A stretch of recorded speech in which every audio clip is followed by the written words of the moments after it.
Good evening people, Jai Hind everyone, welcome back to defence पेनिसा।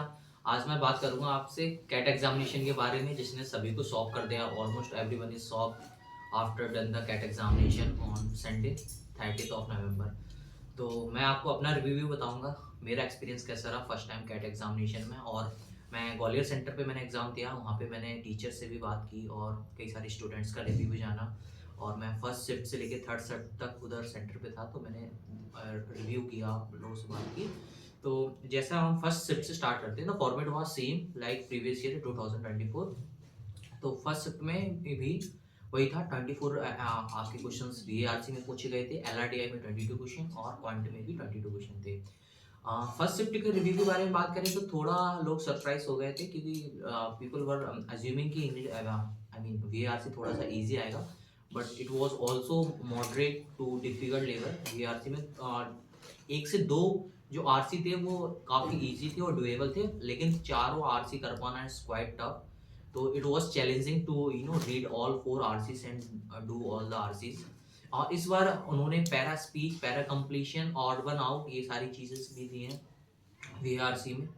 तो इस 4 RC थे। अब मैं अगर वीआरसी का आपका रिव्यू करूं तो 4 into 4 16 क्वेश्चन यहाँ से थे और 8 क्वेश्चन आपके, 2 odd one out, 2 para completion, 2 para Shabari के क्वेश्चन थे और 2 पीक्यूआरएस के, राइट, पैरा जंगल के। Now move forward to the second shift. Second shift की टाइमिंग थी 12:30 टू 2:30। फर्स्ट शिफ्ट की टाइमिंग थी 8:30 टू 10:30। तो सेकंड शिफ्ट में मेरे कुछ स्टूडेंट भी थे, उनका भी एग्ज़ाम था। तो उनके रिव्यू से मुझे ये आइडिया लगा, जैसा उन्होंने मुझे बताया, कि पेपर इजी था बट टाइम की बाउंडेशन की वजह से। और एग्ज़ाम में एक्चुअली क्या होता है, जो हम मॉक घर पे लगाते हैं और एग्ज़ाम में जो प्रेशर होता है इज़ क्वाइट डिफरेंट। हम घर पे अपने कंफर्टेबल जोन में या फिर घर के कंफर्ट एटमॉस्फेयर में लगाते हैं मॉक्स, तो काफ़ी हमें टाइमिंग का भी आइडिया रहता है कि कितना चल रहा है। But in terms of the examination, when we sit in the examination, it is quite different atmosphere, तो वहाँ एटमॉस्फेयर भी डिफरेंट रहता है। तो बच्चों ने बताया कि पॉइंट में आई थिंक एवरेज था, थोड़ा फर्स्ट शिफ्ट से थोड़ा सा लेवल अप था। सेकंड शिफ्ट में वीएआरसी डुएबल था, ऐसा जैसे फर्स्ट शिफ्ट में था, same standard in the second shift as well, doable 2 RCs. And अगर आपने काफ़ी अच्छी मेहनत की है तो आप 3 से 4 आरसी भी टच कर पा रहे थे बच्चे। और टीटा टाइप क्वेश्चन पूछे गए थे वीआरसी में, तो वो पैरा जंबल में और पैरा कंप्लीशन में थोड़ा सा उनको अटेम्प्ट कर पाना टफ हो रहा था। अब हम बात करते हैं DLR।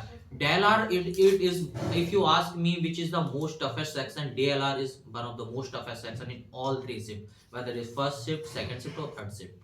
तो DLR इतना टफ था कि उसमें एक सेट डुएबल था, जबकि आप पूरा उसमें पूरा एफर्ट लगा रहे हो, आप ईच क्वालिफाई कर पा रहे हो, चूज कर पा रहे हो कि कौन सा आपको करना है। It is quite challenging DLR। तो DLR थोड़ा सा टफ था। इस बार उन्होंने DLR पहले जैसा नहीं पूछा, जैसे 2024 में पूछते, उससे काफी टफ था। अप्रॉक्स 2023 के पैटर्न पे था। तो 1 से 1.5 सेट अप्रॉक्स डुएबल था। उसके बाद it is quite challenging, quite tough to solve all the DLR। Now we will talk about the font.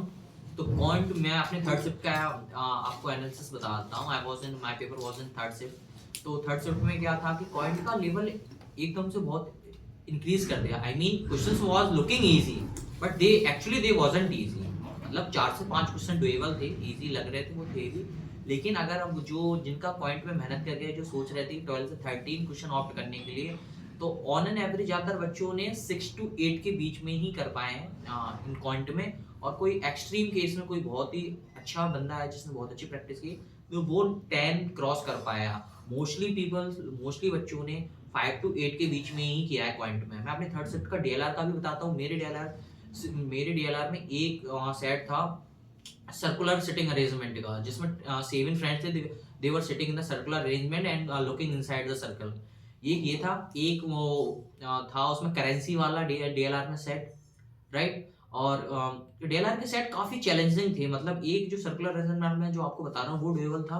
कुछ करेंसी जिसकी कैलकुलेशन बहुत ज्यादा कैलकुलेटेड था वो भी। और एक ग्राफ वाला था जिसमें 2 यूजर्स बता रखे थे, कंपनीज के नेम थे, इनकमिंग आउटगोइंग कॉल के बारे में था। और अब मैं आपको वीआरसी की बात करता हूँ। तो वीआरसी को मैं थर्ड शिफ्ट करने से बताता हूँ। वीआरसी में भी मैंने 3 आरसी किए, उसमें से 2 आरसी मैंने अच्छे से कर पाया।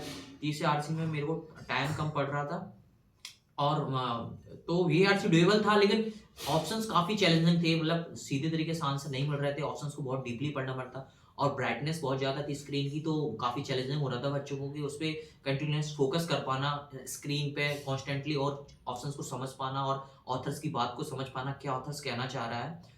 तो इतना इजी नहीं था, और जो टीटा में पीक्यूआरएस का पैराजम्बल दे रखे थे तो वो भी इतनी इजी थे, they were taking time consuming question, right. So overall I would say क्या एग्जामिनेशन काफी चैलेंजिंग, काफी टफ बनाया था इस बारी आईएम्स वालों ने। तो मैं यही बोलूंगा, कैट इज फिनिश नाउ, तो डोंट बी डीमोरलाइज, किसी को भी डीमोरलाइज नहीं होना है, अभी जो हुआ सो हुआ।